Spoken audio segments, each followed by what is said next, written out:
বিসমিল্লাহির রহমানির রহিম। সংগ্রামী সকল ফেসবুক ভাই বোন বন্ধু, বাংলাদেশের বাইরে বিশ্বের যে যেখান থেকে এই ভিডিওটি দেখবেন, আমার পক্ষ থেকে সবাইকে জানাই সংগ্রামী সালাম। আসসালামু আলাইকুম।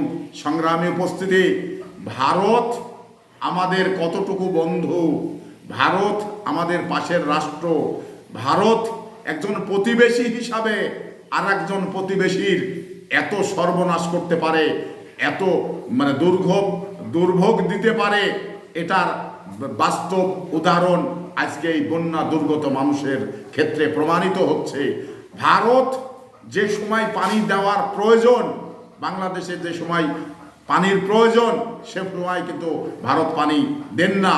আজকে এই উদ্দেশ্য প্রণোদিতভাবে ভারত বাংলাদেশকে ক্ষতির ভিতরে এবং বিপর্যয়ের মধ্যে ফেলার জন্যই কিন্তু ভারতের সমস্ত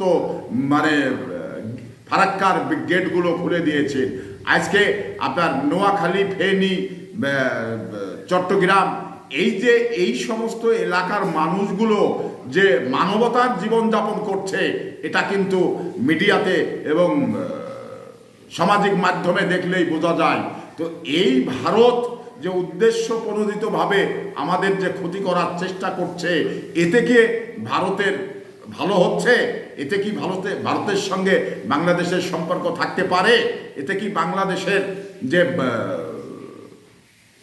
বাজার, এই বাজারটা কি রক্ষা এক দেশ আর এক দেশের সঙ্গে রক্ষা করতে পারে না। কারণ ভারত আমাদের এই বিপদ মুহূর্তে আরো বিপদ বেশি করে পানি দিয়ে করে দিচ্ছে, যে তাহলে আমরা ভারতের সঙ্গে যে পণ্যগুলো প্রায় শতভাগ পণ্য কিন্তু আমরা ভারতের বাজার থেকে কিনি, তো সেই পণ্যগুলো আমাদের এই পণ্য কেনার মধ্য দিয়েই তো ভারতের কিছু বেনিফিট আসে। সেই বেনিফিটগুলো আমরা ভারতকে কেন দিই? এই পরিণতি ঘটার জন্য কি ভারতের বাজার থেকে আমরা মালগুলো কিনি?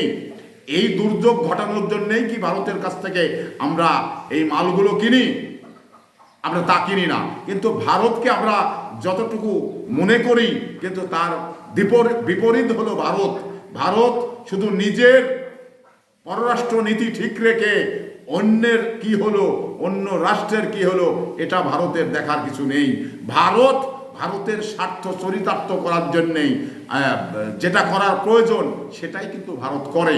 তার বাস্তব উদাহরণ আজকে এই যে নোয়াখালী, লক্ষ্মীপুর, চট্টগ্রাম এবং ফেনী, আপনার বিভিন্ন এলাকাগুলো যে ঘর দরজা এবং বাচ্চা ছেলেগুলো দেখছেন, আপনার মিডিয়াতে দেখেছেন যে বাচ্চা একটা ছেলে, তার গলা পর্যন্ত পানি, আর সে অপলক দৃষ্টিতে এবং বড় বড় চোখ করে তাকিয়ে রয়েছেন। তো এই সব শিশুদের এই সব চিত্র দেখে কোনো বিবেকবান মানুষ কি ঘুমাতে পারবে? সে পারবে না। কারণ শিশু যারই হোক, শিশু সবারই শিশু।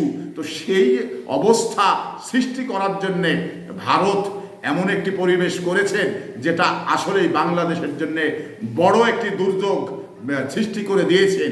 কারণ ভারত এই